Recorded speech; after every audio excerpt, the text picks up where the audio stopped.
Good morning, everybody. I don't know why I'm not getting my Instagram. Hold on. We want everybody involved.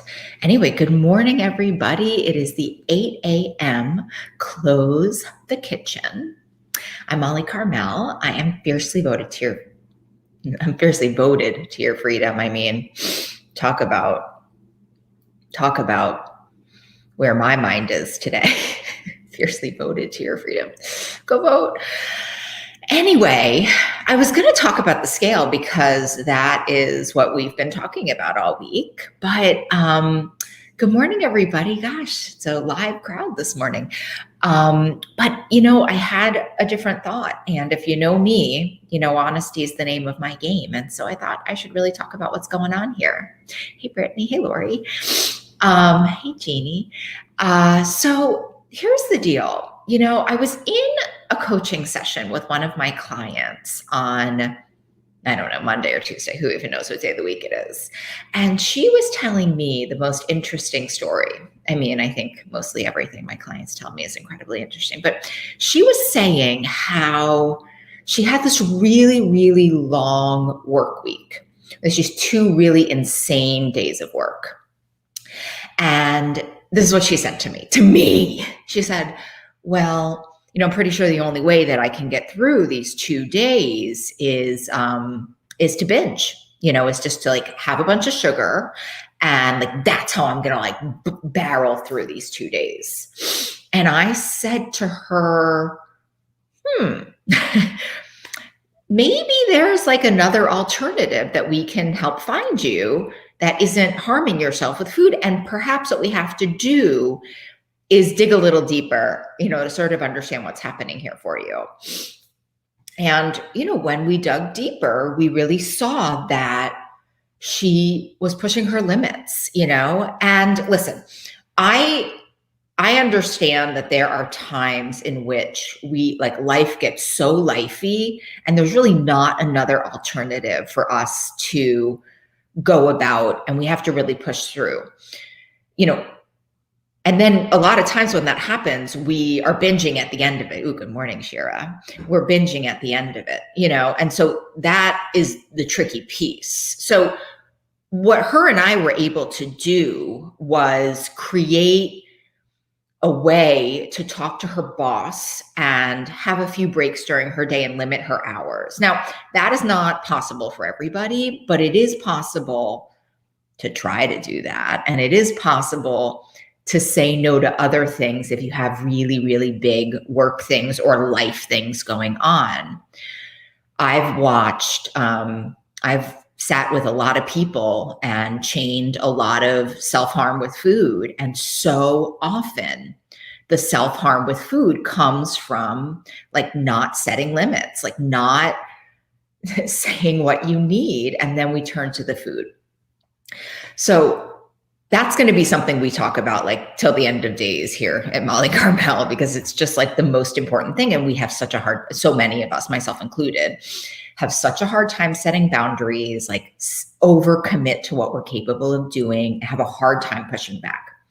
So I tell you this for this reason. Now, before I tell you the rest of my second story, I want to tell you a few things. Number one, I have a power circle and a helping team unlike any other. Like, I'm so blessed. Like, I have an amazing therapist. I have amazing people. I know people over on Facebook saying that they have a hard time asking for help. So love, that's why I'm going to tell you the story I'm going to tell you. So I don't want anybody to be worried about me. This lioness over here, like, we good. I got a support team like the Verizon. I mean, I'm very, very lucky. And that's how I can show up so well for you. But speaking of showing up well for you, listen, so Wednesday, I had to close the kitchen. And here's why. Because I had a big raging migraine where I couldn't even see. And I'm no medical doctor. Promise you that. I'm a lot of things, but definitely not a medical doctor. But when I really thought about this migraine that I got, I was really clear for me that I was just like really overwhelmed with life and that I needed to kind of get my own life in order and do a little bit less. The other thing I was realizing is, gosh, eating disorders are all about quantity, and the recovery from eating disorder is all about quality. And so when I was thinking about all the things that I've committed to right now, which is so many things, like, oh, by the way, like, I hope you relate to this. I want you to relate to what I'm saying. I don't want you to turn into like, oh my God, Molly's not okay. Like, Molly's great. And try to hear what I'm saying with regards to your own life, where you maybe aren't setting limits, where you're maybe overcommitting and need to turn back. Because I'm about to show you how to do it, my friends. Little hair is going wild over here. Okay. So I was thinking about, this gesture of like adding so many close the kitchens.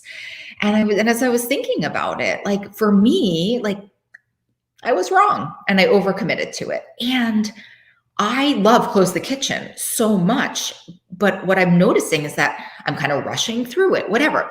And I want to make it more about quality than quantity. And I want to take care of myself. Side note, there are a lot of areas in my life right now that I'm looking at where I'm making some changes, and it's brave and it's hard. But, gosh, I hope everybody understands this and isn't worried about me as I'm saying this, but it's like, if I'm not the best version of myself, then it's no good. And, I am very clear on my food stuff, but if I wasn't, I know, because this is like the story of my pre-breaking up with sugar life. When I'm pushing my limits so hard, I'm in popcorn at night, I'm looking in the refrigerator at night. I'm really not, Close the Kitchen for me is directly related to my level of self-care, my level of overcommitting, my level of saying yes when I mean no. Like this is real. This is real. So as your like fearless leader, fiercely devoted to your freedom, I want to say, I'm moving Close the Kitchen to Monday nights only. We're starting at, whatever, it's just as it is, but I'm doing that for a lot of reasons. But I'm doing it mostly because like, I want to set a good example to this community. Like, this is what I can do. This is what I can give you. And if you're in a spot right now where it's feeling like, oh my God, I'm so overwhelmed. Like, are there any places right now? Are there any little teeny places?